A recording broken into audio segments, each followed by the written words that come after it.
Hey guys, welcome back to the RSA podcast. I'm happy to be joined by Roy Marcot, historian, author, and former president of Remington Society of America. Roy, thank you for Hey, joining good to be me. back. Yeah. So, in the last episode, we talked about some of the books that you have written over the years.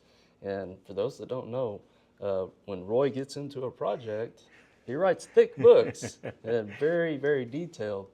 We had talked earlier about your first rifle. Um, I wanted to talk a little bit about my first rifle because this is going to tie into Sure. this book. When I was like 25, I didn't grow up in a firearms family, much like you. So I was 25, I went into a store and I told them, I want my first rifle. And so they pointed to a old Remington Target Master. Ooh. And that kind of started the whole evolution of my collecting and shooting. And fast forward many years later, I found out there was a guy that wrote the definitive book on Remington 22s, and he happens to be sitting here right next to me. But unfortunately, this book is out of print, and if you go to buy it on the used market, it can be a little pricey, Yeah. a little pricey. But I was able to meet with Roy here. We're at a gun show, and he had a copy of this book and was fortunate enough to sell it to me. And I think you said it's the last one you have. It sure is. It's been out of print for many years, and a couple of copies were found at a friend of mine's book storage warehouse, and I took the last two here, and you bought the last one that we have available.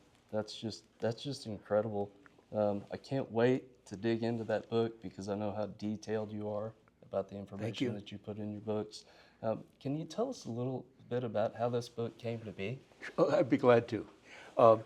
It started about 15 years ago, and a very good friend of mine, John Gyde, Gyde, John Gyde, was a banker, but he was a collector of Remington 22 rifles, which is a whole genre there of types of variations of guns made by Remington from as early as the 1860s right up to present day. Yeah. And he's a collector, an advanced collector. And John at the time was the treasurer of the Remington Society of America. At that time, I was on a director and also a editor of the magazine. And John and I hit it off. We liked each other.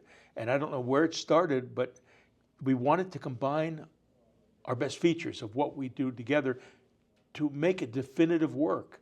Yeah. John had almost every variation of the guns. He knew that I had skills both in the Remington archives of finding and digging out material, and also writing, and also photography, and also layout. But it could not have been done without John. And John became a really, really good friend. We just started model by model as they were developed each decade. So each chapter was a different model gun leading up to Chronological. yes, Yeah. Production and prototype and special and guns that most collectors would love to see for the first time.